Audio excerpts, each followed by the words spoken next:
এই যে আমরা যারা ফরিদপুর টুরিস্ট স্কোয়াডের সাথে আসি, তো এই যে আপনাদের একটা সতর্কবার্তা দিতেছি। এই যে দেখতে পাচ্ছেন লাল পতাকা, এই লাল পতাকা যেখানে টানানো থাকে ওইখানে বিপদ সংকেত থাকে।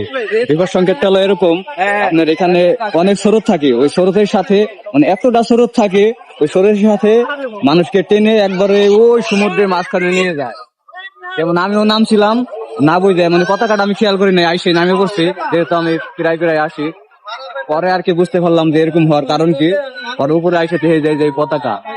তো এই লাল পতাকা আপনারা যেদিকে দেখবেন ওইটুকের ভিতরে গোসল না করাই ভালো, আমি যা মনে করি।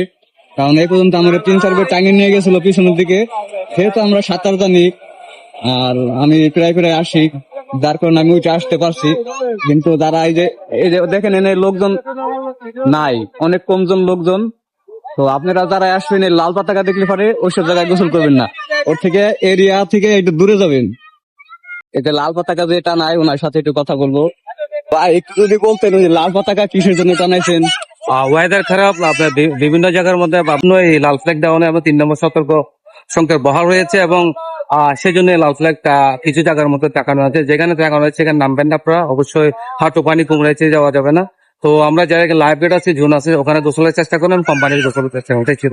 মানে এখানে হলো বিপদ হওয়ার ভয় আছে। হ্যাঁ, অবশ্যই যেখানে লাল ফ্ল্যাগ দেওয়া আছে আপনার দিচ্ছে বিভিন্ন জায়গার মধ্যে আপনার জায়গা খারাপ, যেখানে গর্ত আছে, রিপ কারেন্ট আছে, সেখানে আপনার সেই জন্য ফ্ল্যাগ গুলো টাকানো আছে।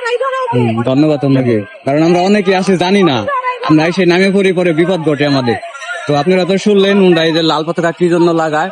তো আপনারা চেষ্টা করবেন এই লাল পতাকার আশেপাশে গোসল না করার, বা গোসল করলেও যেন হাঁটু পানিতে করি।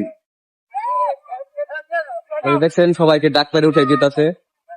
তো আপনারা এটা খেয়াল করবেন, আইসে আগে খেয়াল করবেন সমুদ্রের পারে যে এটা আছে কিনা লাগানো।